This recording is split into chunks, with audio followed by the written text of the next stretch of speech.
Sit back, relax, and strap it down. White Sox baseball coming your way.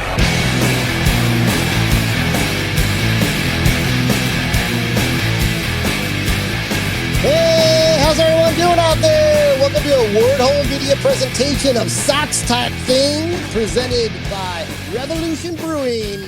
Sit back, relax, and strap it down. I'm Pete. I'm Ryan. That was awesome. I wasn't prepared for that. Yes, this is the second episode of Major League A-Hole's Sox Type Thing presented by Revolution Brewing. First episode, I think, went pretty well. I was happy with it. I don't know if you must have been happy with it. It's your own fucking show now. Well, I mean, I mean, kudos to the man on my, what are you on? What are you? You're on my right on the screen? I don't know. Anyway, doesn't matter for those of you listening on a podcast.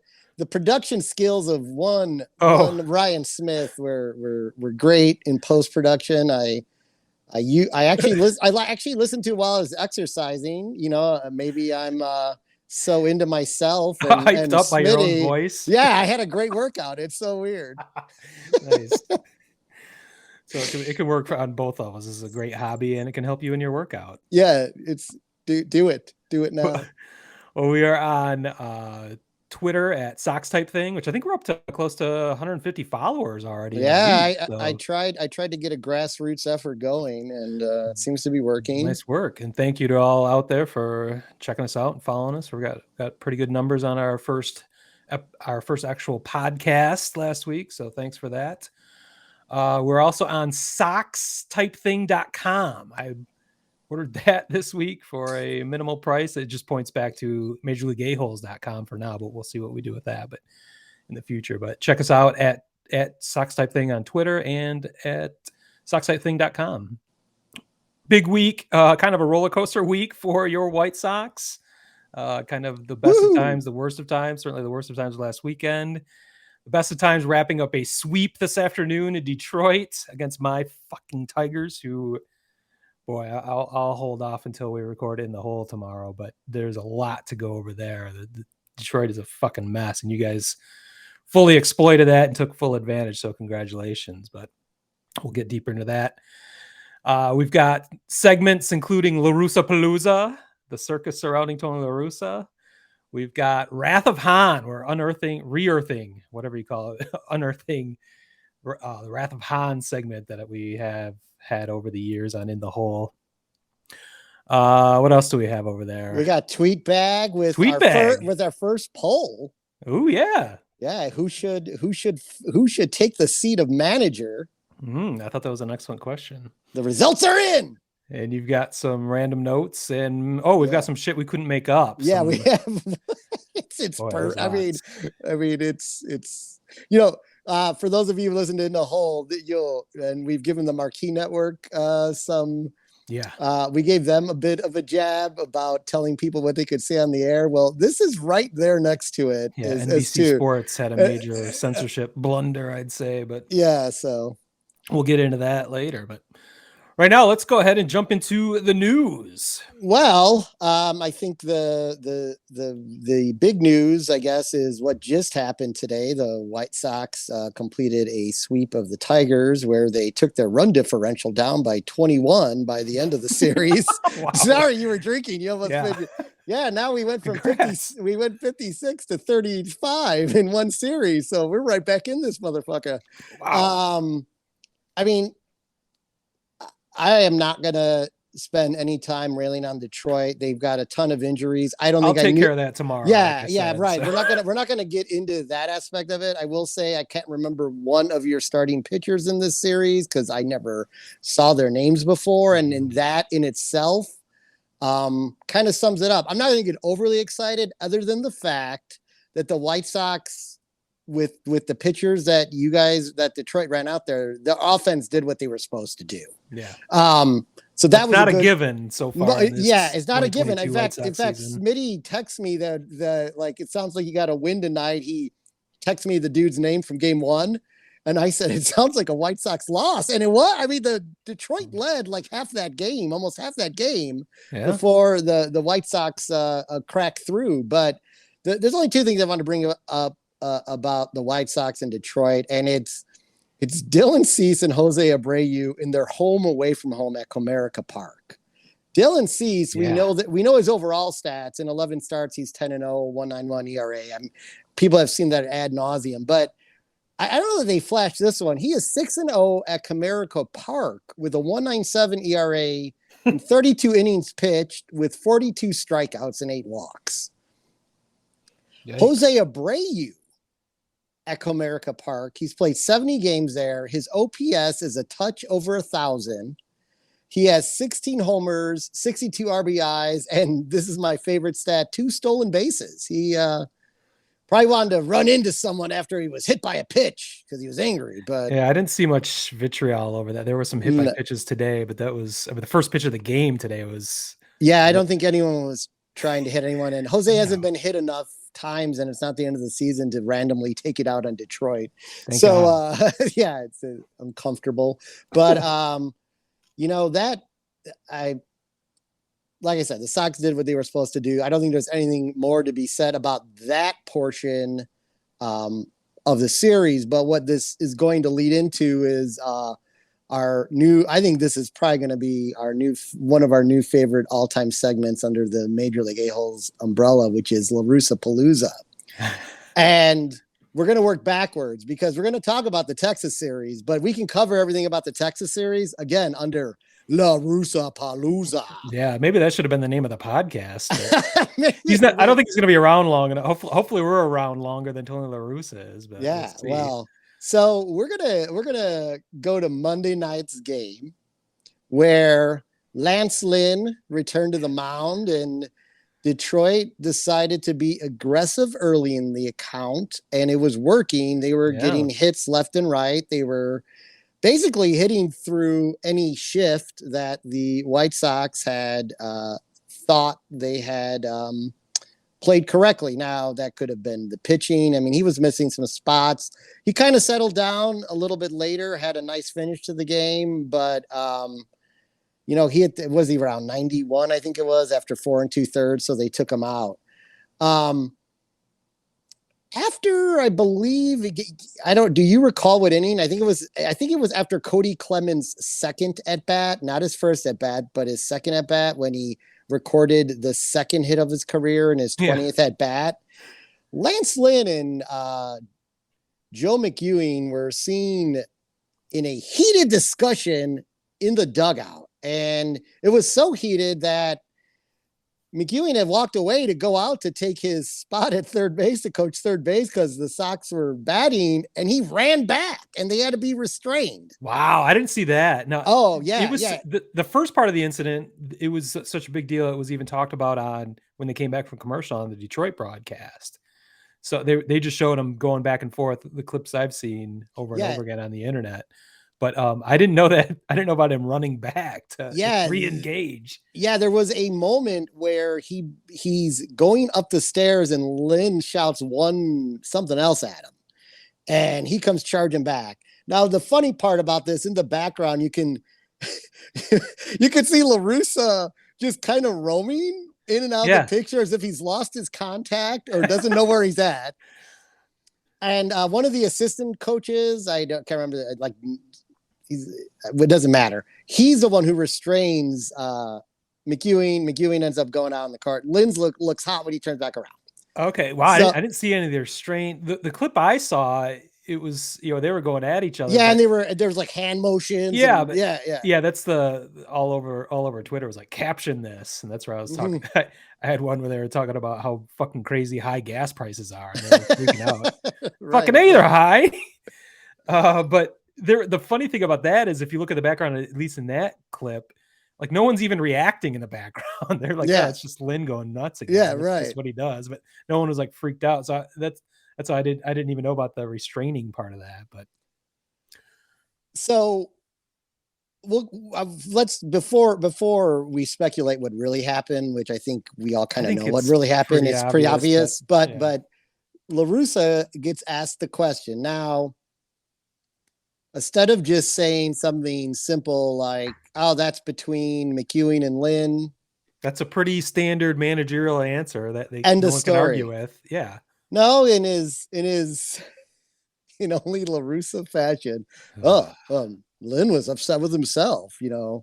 He felt like he had missed some pitches, and McEwing was just trying to fire him up and get him going, and it kept going. And everyone was it's kind of stunned silence because they're like, that makes absolutely no sense. As much as most of his post-game press conferences have. Well, I mean, he did complete sentences without dramatic pauses during it. So he must have already worked. He's like, my favorite line was, he's like, I could see like what Lance, I could read his lips. He's like, I'm just not making my pitches right now. I'm upset. I don't think that's what he said. I think Lance, slop deck motor finger. Yeah. I think Lance was upset, and I would agree with him. And I don't know if you will or wouldn't or will not, but Cody Clemens is at 18 major league at bats.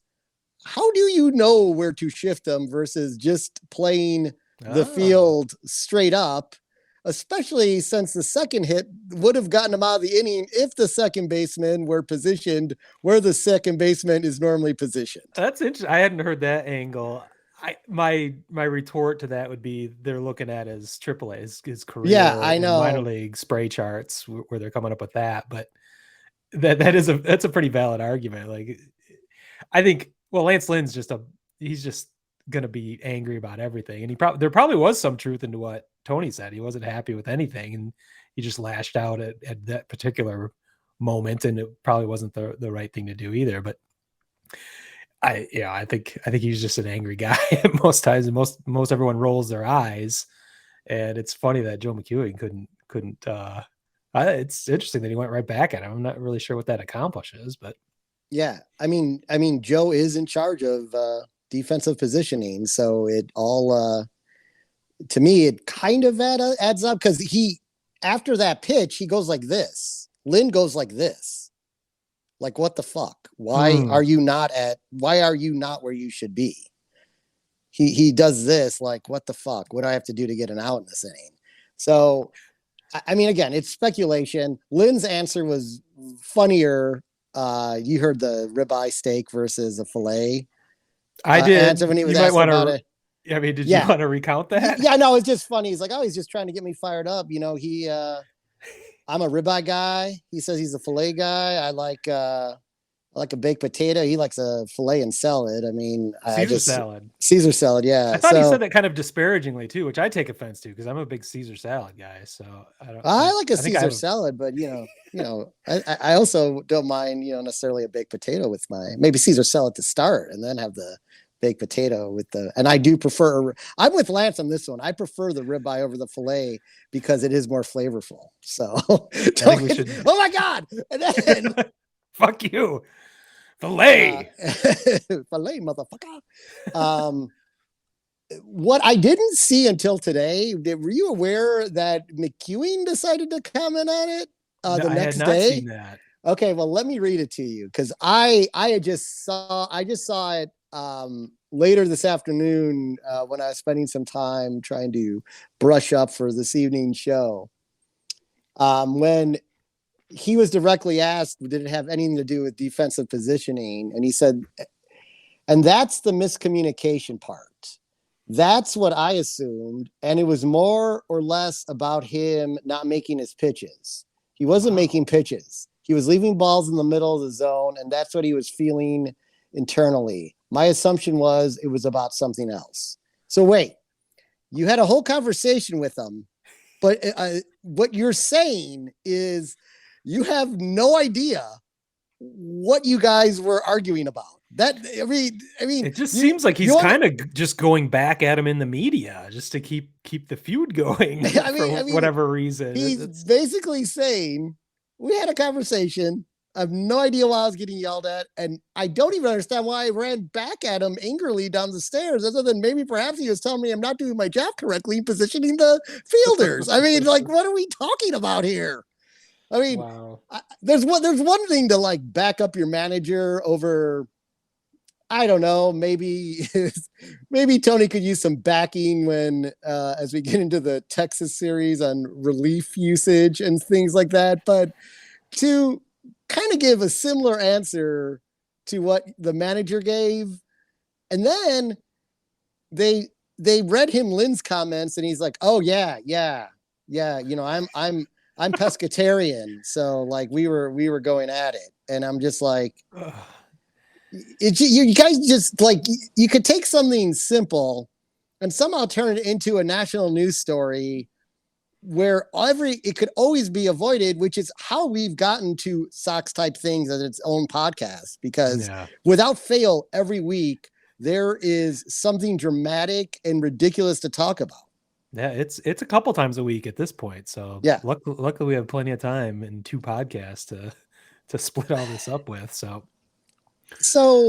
do you have anything more on that fun little? No, I mean for that moment in LaRussaPalooza. Yeah. Because we're going to move more. Yeah, well, we're moving over to the Texas version of LaRussaPalooza. And this is more things that are said in press conferences and different things occurring on the field and stuff that's just not making sense. And availability of relievers was a big question going into the series. And you accurately brought up that perhaps some of the guys weren't pitching because, you know, we're just not made aware of because of gamesmanship that someone like a Bummer or Hendricks or a Graveman are unavailable for reasons and they don't want to let the other team know. Or there's just more going on than we're ever going to really know. Yeah, right. Exactly. I mean, there's no obligation to tell us who is or isn't available. I mean, his obligation, if he even wants to, is to say, like, there's some guys who aren't available and they're not going to be available. Right. But he got into details after the second game where he started talking about availability and saying that, well, you know, we went to extra innings, you know, we're not even supposed to be, Ruiz wasn't even available today and I used him. And then, somehow another one of the relievers wasn't available today, but we used him. Okay, fine. I get that. But fast forward to Sunday, another extra inning game, where Ruiz is the guy who ends up giving up all the runs to lose the game in the 12th. But how could he be available on Sunday if he wasn't even supposed to pitch on Saturday?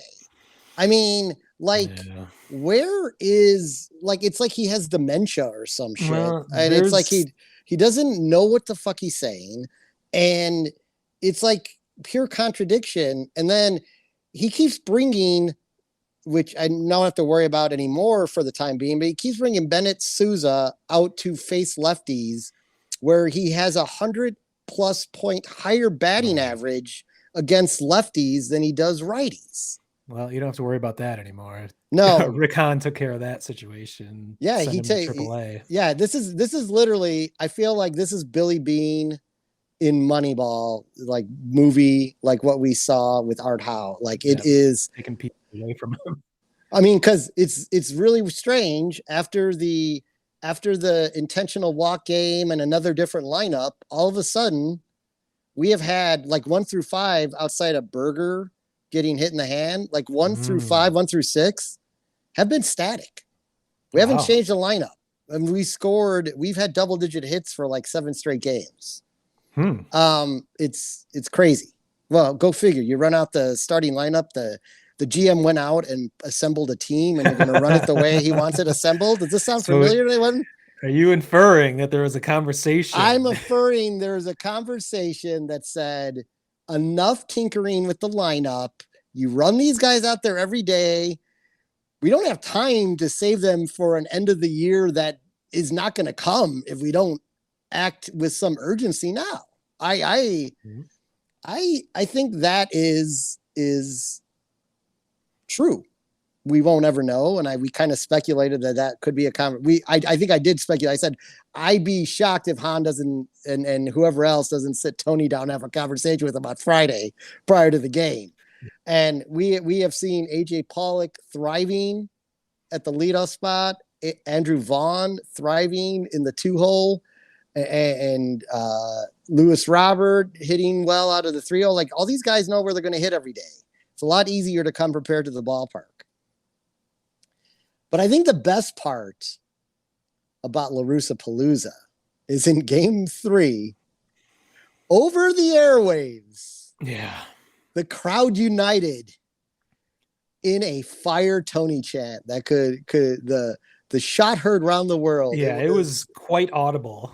Yeah. Somebody pointed out that Jason and Steve stepped out after you could hear that, and they didn't say anything for about 15 seconds. And it's almost like they wanted that to get out on the air, and they weren't going to shout it down, or they're almost in support of it. I think that might be reckless speculation, but I thought that was interesting that could have been alleviated a little bit by the broadcasters, and they chose for whatever reason not to they speak over the top of it. They wanted the ambiance of the crowd to infiltrate the broadcast. So they could have, they could have spoken over it and made a funny little joke. But yeah, they let it wash over us, and it was a glorious internet moment to be replayed forever. Perfect punctuation to the LaRussaPalooza circus of last weekend. Yeah, and the Sox take off for Houston now. I mean, this is a real test, and we'll see how they respond. But I don't think, because, no offense, that we beat the Tigers for 3 games, that all is right in the world. The one thing with Tony, this should fall under LaRussaPalooza too, before we unearth one of my favorite things you created years ago that always makes me laugh. But have you been following the Jay Cuda 1983 White Sox, 2022 White Sox stats, and how I have, because I follow at Sox Testing on good, Twitter, you do. So. You do read the tweets I do Yes. over there. It is ridiculous. I realize they're 2 completely different teams in 2 completely different worlds, but just it's just weird. The coincidence is bizarre, and we are in the phase, as the Sox have won 3 in a row. The record they hit coming out of Sunday was then when the 83 Sox won like 10 out of 11 games or 10 out of 12 games. So let's see what's up, boys and girls out there. Maybe the run's about to occur. So you are the identical to the 1983. Well, I sure Sox. hope not, because that means another first round exit. I don't know how long you want to draw that analogy, because I know it doesn't end well, but I think that's a know your history, kids. Everyone thinks that if we were to win 99 games and make the playoffs, that I saw some Twitter polls out there that's asked, would you rather have the Sox miss the playoff and La Russa be fired, or make the playoffs and La Russa stays? But I think the part of that question that is missed, which I responded to it, I said, one, if you're not a fan if you're rooting against your team, no matter who the manager is, I don't think you're a fan of that team. And number 2, if they exit in the first round again, I don't think he gets to stay. If I don't think he gets to stay. That's unacceptable. Yeah, you had 2 years in a row of a first round exit, and maybe you give him, it's his first year back. Maybe you give him a little bit of a pass last year, but you know what?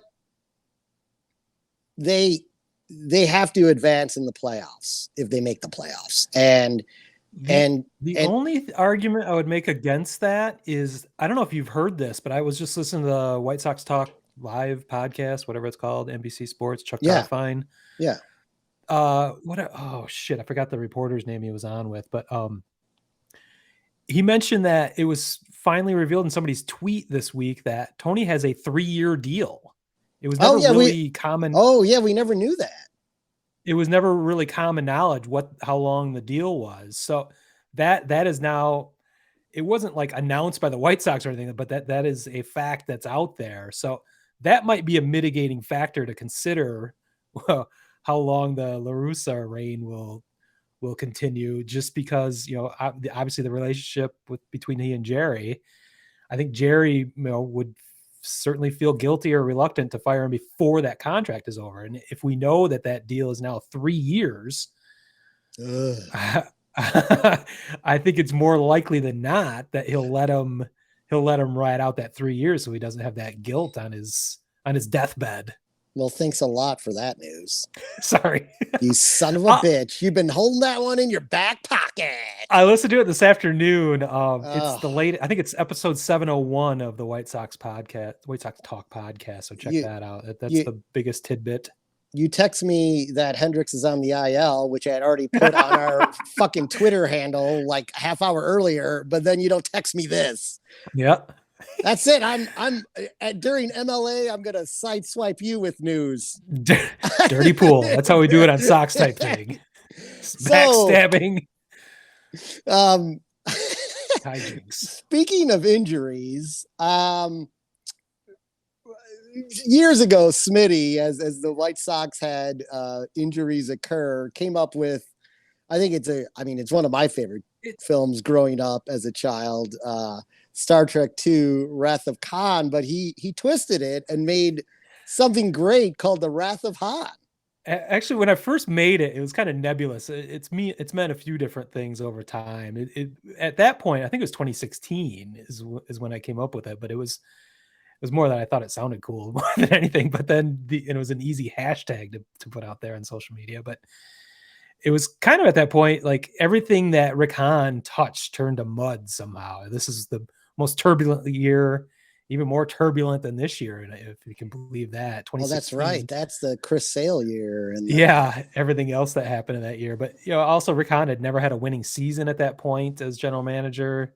It had been the last the last time you made the playoffs was 2005. Didn't you miss the playoffs? No, 2008, the blackout, that's right, the blackout game. But there was so many other things, and there were injuries, and this was before you made the moves to bolster the revolutionary moves to bolster your farm system and everything else. So it was kind of a catch-all, like anything that Rick touched turned to shit somehow. So Wrath of Hahn, anytime something bad would happen to the White Sox. But that has definitely evolved now into how many crazy injuries you guys are suffering from. Yeah. The list just continued this week. Yeah. So as of this week, as of earlier today, when Kyle Crick went on the IL, there's been 14 members of the White Sox have hit the IL in 2022. But this week alone has been Grandal, Hendricks, Bummer for a second time, Crick, and then Berger is day-to-day after getting hit in the hand, which I alluded to earlier. Kopech did not go on the IL. No, and he right now in the Houston series, it says TBD on Sunday because they drained his knee, which I have had done before. When I ran track, miles an hour later that week? I did not throw, but I ran track. Track the next weekend. If it went well and he doesn't get fluid again, I mean, he could pitch on Sunday. I mean, the question is, do you push the future of your franchise like that? Do you risk it for a start on Sunday? I mean, that just seems a little bit risky to me. I mean, fluid on the knees, it's a common thing. I never ended up with it again. And I ran track the rest of that year in high school. So, no one invested however many millions of dollars in you as they have in Michael Kopech. So I don't know. It's just, well, no. I know.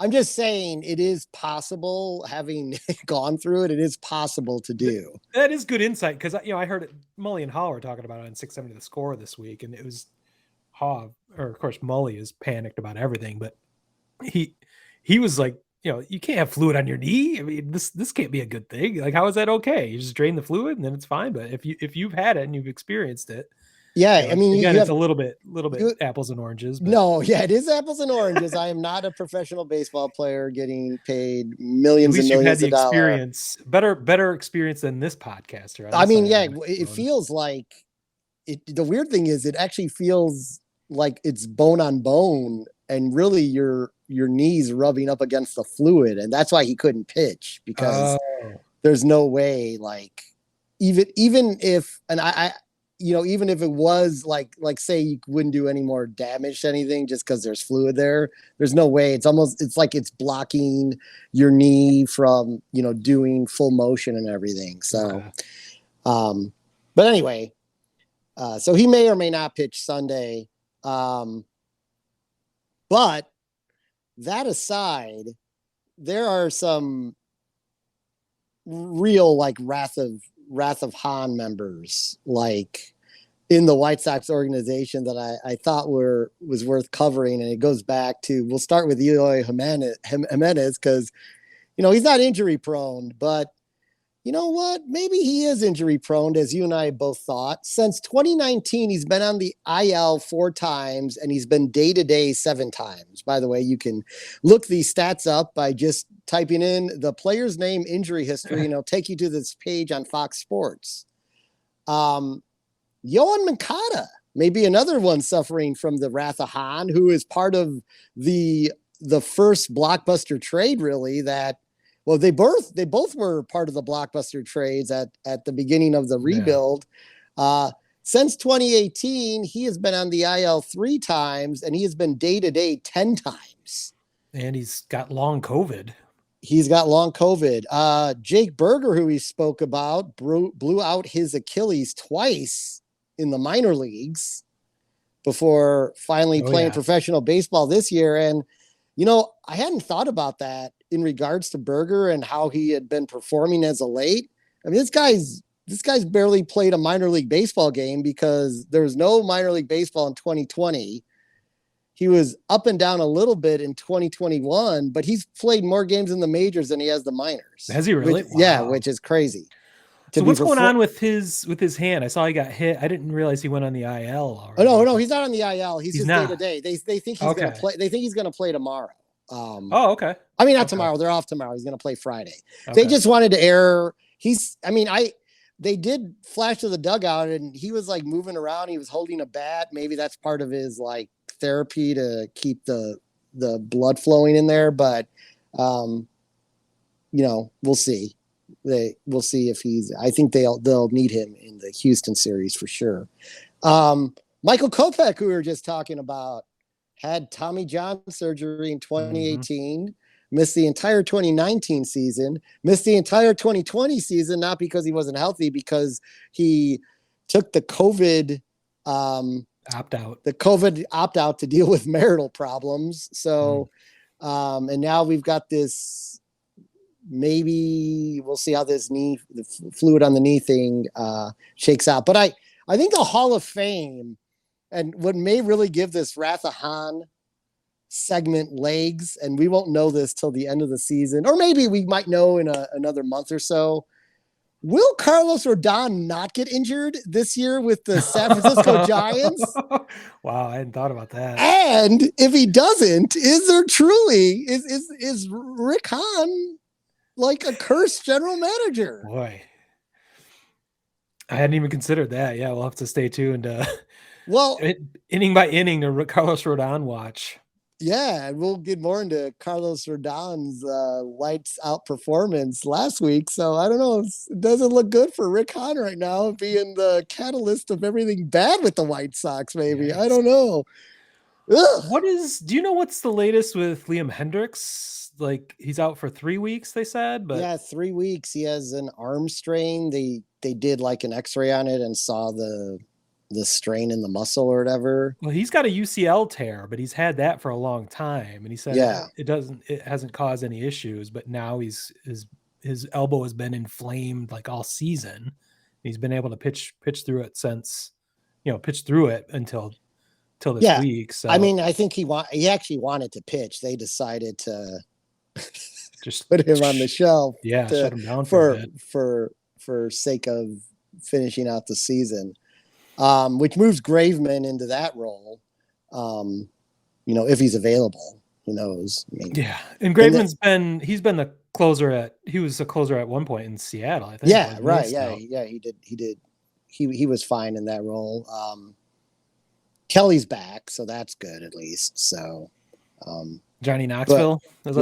Johnny Knoxville is back. So I think that kind of wraps up that that Wrath of Hahn session, but I think like it'll if Carlos Rodon makes it through and the Giants make the playoffs and he's able to pitch healthy in the playoffs, Mr. Rick Hahn, you got some splaining to do. Yeah, that would be amazing. It would be great for this podcast, though, folks. It would be great for this podcast. Like, I'm not. By the way, to that note, I am wishing nothing bad for Carlos Rodon. Yeah, don't do that. I'm not. So that wraps up Wrath of Hahn. Now we're gonna move into the tweet bag, which in this week's tweet bag. I'd asked a question last week about a lineup. This week I decided to put out a Twitter poll question. I thought that was a fantastic question. So many people wanted Tony La Russa fired last weekend, and before at least 20,000 were shouting it at a game.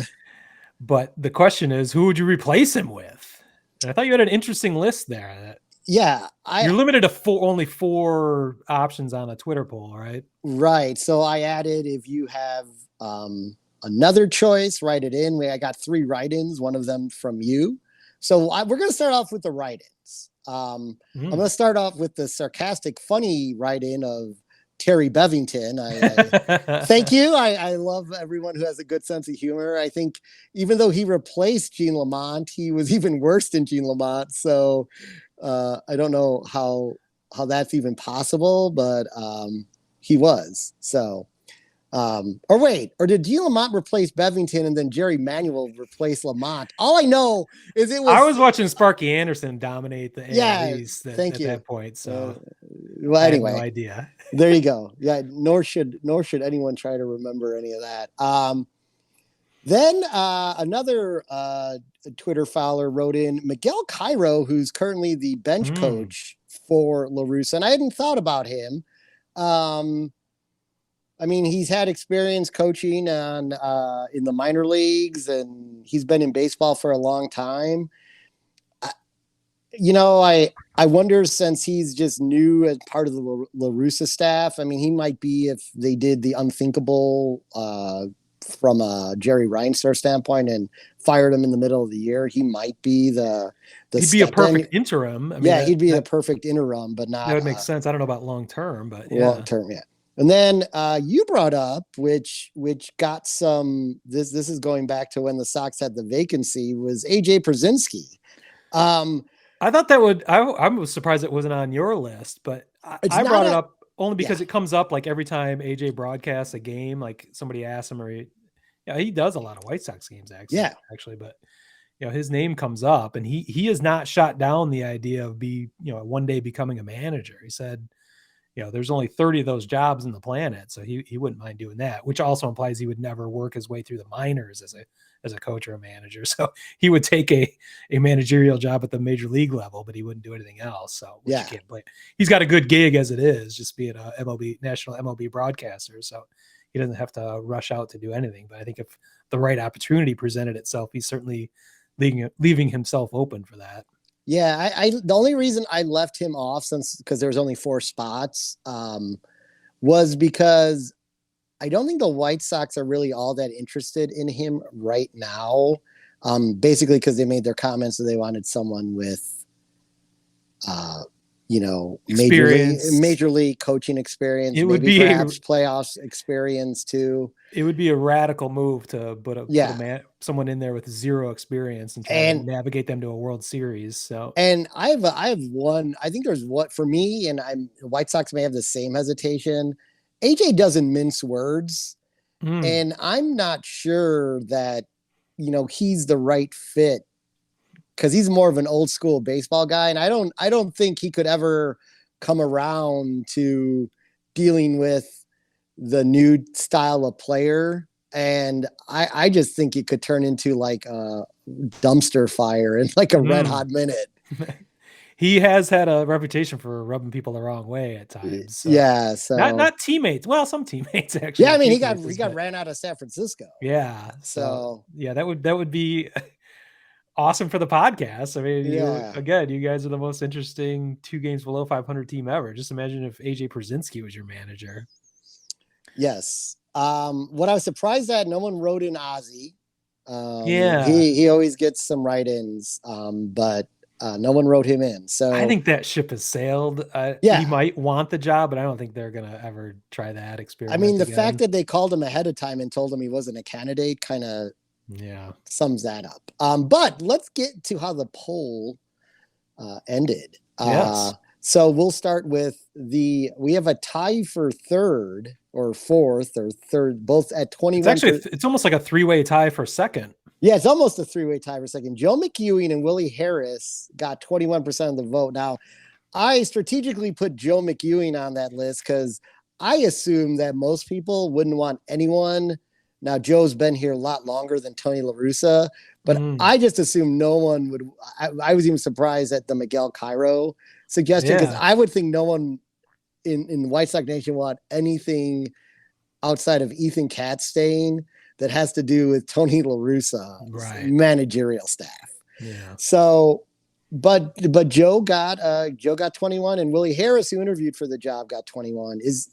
Where is he? Is he on the Cubs managing or no? He's not third base coach for third base coach. Yeah, first with the Cubs, right? Yeah. Okay, cool.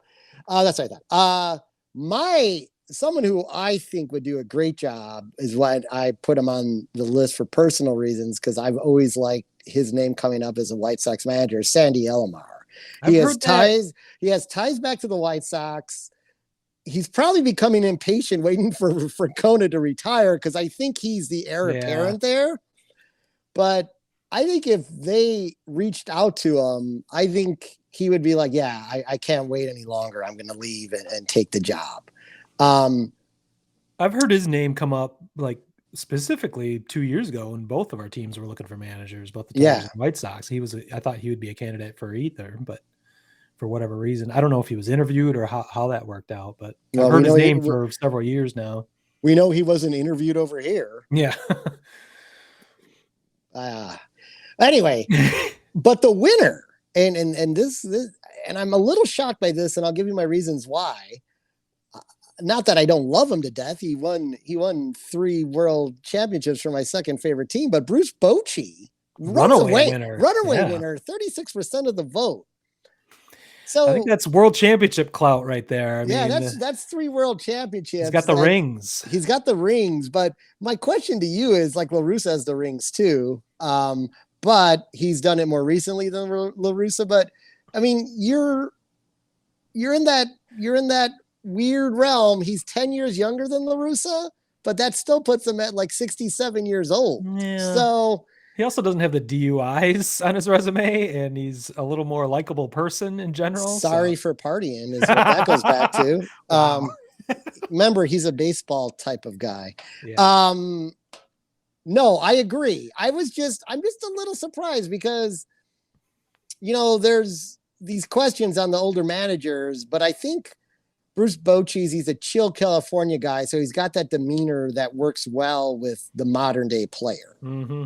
Where I think Ozzie wasn't asked to come back because they're like, you're going to butt heads with these guys, and then it's going to turn into what happened right when you left. So we don't want that again. So White Sox Nation, Sox type thing. Thank you all that participated, all 17 of you. Well, I guess 16, you don't really count because you're part of this, but I tried to skew the results. Yeah, it's probably our most active poll we've ever received responses for. So thank you for participating. And I'm sure Rick Hahn is listening to this, so he'll probably be giving Bochy a call soon just to see what he's thinking. All right. So that is the tweet back for this week. Moving on, we actually have a shit we couldn't make up for the White Sox specific this week, and it goes back to our favorite topic in our inaugural episode 1, the 1-2 count intentional walk. And that was a long ass game. The Sox have played a lot of long ass games over the past week, but when NBC Sports Chicago replays a game, they give it a 3-hour window, so they have to fit the game in 3 hours. what they decided to do is conveniently, I'll use the term conveniently, cut out the 6th inning, which was an utter disaster. Well, that was the inning that the whole world has been talking about ever since, and is continuing to talk about. But the next day, the replay on NBC Sports Chicago did not have that inning conspicuously. There's been different excuses for that. The one I heard, the latest one I heard was that job to condense those games is outsourced to a third party that just blew it somehow. They were essentially, NBC Sports was blaming a contractor for fucking it up and not having that inning. Bob, you son of a bitch. Well, I think it's also important to note that Jerry Reinsdorf owns 50% of NBC Sports Chicago. He is a controlling interest, the majority interest. I don't understand how that comes into play here. In the entity. So I think we need to keep that in mind. I don't see why. So it was just funny. It was brought up on Sports Talk Radio all weekend. It is like somebody hadn't seen the game and they tried to watch it the next day and didn't have any idea what happened. So to leave that inning out because the score completely changes. Well, so that's the thing. You're going to see the end of the 5th inning. And due to time constraints, we're moving past these 8 runs or whatever were scored in this inning. It's unbelievable. I mean, whether or not it's outsourced, like you need to send instructions that say like the pivotal point of this game is the 6th inning. Do not remove it. Yeah. Somebody else mentioned that. It's like, well, don't you send a list of tell them what they should be cutting out? If they just do it, they don't have the editorial control. You tell them what to do and they'll do it. But yeah, that was absurd. But whatever time you have to cut, make sure the 6th inning is involved, but we didn't tell you that. That was definitely some shit we couldn't make up. I saw some comments that like, oh, is it to protect the tender manager? And I'm like, what do you mean? This guy didn't let go the next day. He's tripled down on this. Yeah, he's owned it. He thinks we're all idiots for even questioning it. I mean, you think that's a question? Is that even a question? Wow. Yes, it is. The whole world wants to know. As I pointed out, our box seat manager from last week, I don't think he would have even walked a guy on a 1-2 count. I think he would have still pitched to him. By the way, no box seat manager this week, but next week I am going to Monday's game. Oh, nice. Against the Toronto Blue Jays. Should be a dandy because as we move into the random notes of the week, it looks like Tim Anderson could be activated for that game on Monday. Wow. Yeah. He started a rehab assignment yesterday. Yeah. He went 2 for 4 with a strikeout. Sounds pretty normal. Yeah. You know, a nice 2 for 4 night. Timmy getting a multi-hit game. Sox are going to start having some good problems for once when Timmy comes back. What do you do with AJ Pollock? What are you doing with this lineup? I mean, I'm getting excited. Just as things stabilize. Yeah. Comes back and fucks everything up. I don't know. I'm getting excited about like the worries. We're not going to have worries of not like we're not going to worry problems. Like where are we going to put Luray Garcia this week because we have to play him or whatever. But that was good news. The weird part is we talked about Eloy Jiménez earlier. We're past 5 days and I haven't seen him in a lineup yet. He was on a 20-day rehab assignment that got paused for 5 days. Is that how they? That is correct. And then I reread the comments and it is 100%. I was right last week. Whenever he takes his next swing, restarts as day 1 of the 20 days. And now we are past the original 5 days he was going to sit out. Right, which we speculated. This is when I was going to say, this is when I would say I would agree with you, and I do now agree with you, that it's worse than Rick Hahn made it out to be. Which is his, again, it's his prerogative. He can do whatever the fuck he wants. Like I brought up last week, they didn't have to tell us there was a 20-day. They didn't have to tell us if it resets. They don't have to say any of that. So I don't know why they keep stepping in it or just saying, you know what, he'll come back when he's ready and we'll go from there. But when his legs feel good again, he'll start taking at bats again, and then we'll figure out the timetable on when he may return. But this comes specifically back to Rick Hahn's reluctance to or his anger at people calling Eloy injury prone. And then he's trying to get him back as soon as possible to save face on that. I don't know what this crusade is, to play up like how healthy he's going to be or how healthy he always has been in the face of reality. Like you can't fight the facts. So I don't know why he has to do that, but it's just odd, I guess. Or why he feels defensive about that in any way. He's been out 11 times since 2019 due to some type of injury, whether it was, again, 4 on the IL and 7 as a day-to-day thing. That's insane. So how many days has he missed now? For 6? this, is it 6 now or 7? Well, like weeks? No, I mean, it's supposed to be 5 days, but yeah, he was shut down last Tuesday, I believe. So we are on. What are we on today? It's Wednesday. So he's at 8 days. Because I thought on Tuesday I would see him and Anderson's name in the lineup. That's right. Here's where it gets even stranger. So he's been playing for Charlotte. I went on and looked. His name's not even listed as a current outfielder at Charlotte. Oh, he's not at Birmingham?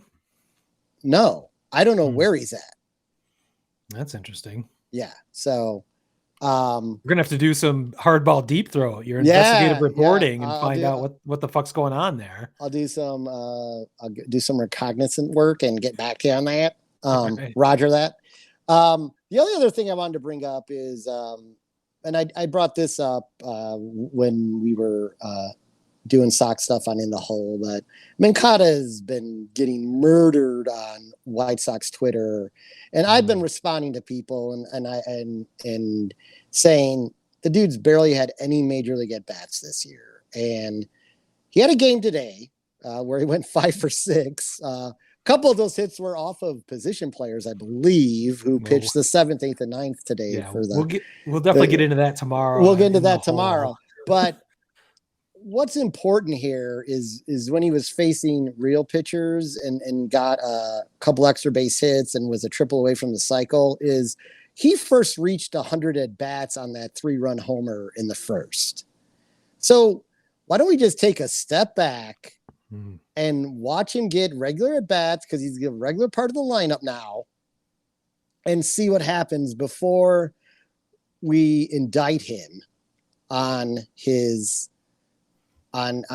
season so far. And he's not who he used to be. He missed 6 weeks of the season, came back, was played sporadically because of Mr. Lineup Boy and changing his fucking lineups all the time. I mean, you got to switch hitter, for Christ's sake. He should play every day. Doesn't matter. Is this difficult? Outside of random aches and pains he's feeling, doesn't feel like he can go. But in the long COVID could still be a thing, but we'll see. We'll see if it was, just getting healthy in Detroit, or if he's really getting healthy. Before we wrap it up, I owe you an apology, and I owe all the listeners an apology. I have a correction. Wow. From last week. I misspoke. You were correct. Lewis Robert did sign an extension. He signed a very valued extension of $50 million through 2028. Okay. So he is locked up for $50 million through 2028. So, we'll see what 2029 brings us, but I misspoke on that for some reason. I thought he was not part of all of that, but he was. He was part of that. Obviously, Lucas Giolito was not. So, obviously, sure some money is earmarked for him in this offseason. But anyway, I just wanted to point that out. I misspoke, and my apologies. You did the right thing, bringing it up. Clearing it. Not the cover up is always worse than the crime. So you've already succeeded at this. Well, before you read off all the important information so people can listen to us, let me do it La Russa way. What are you talking about? Is that even a question? Is that even a question? Moncada's Moncada, and he signed for whatever Moncada time is. Why are you even asking me this? I mean, Moncada's Moncada. Well, you handled it better than a 78-year-old man did. So, Who has a professional baseball background? yes, and a Hall of Fame baseball person. He is a Hall of Fame baseball person. Well, with that, I think we can wrap up this episode 2. We'll be back with episode 3. Will you have more mea culpas where you correct yourself? We'll see. So far, you're 1 for 1, but hey, Fuck off. Best, it happens to the best of us. Shut the fuck up, Smitty. Tune in next week. We'll figure out what we'll try to get a more reasonable or reliable schedule, but we're trying to figure this thing out, how to do 2 podcasts in a week. But we'll get this one out. Hopefully this will be out for Thursday morning. So that'll be out for the weekend for everybody. In the meantime, you can find Sox Type Thing at Sox Type Thing on Twitter and SoxTypeThing.com. You can find the podcast and where you'd like to find a podcast. We are also available at MajorLeagueAholes.com, and our other flagship podcast would be In the Hole. Woo! Available anywhere you'd like to find a podcast. So with that, this podcast is over. Peace. Peace.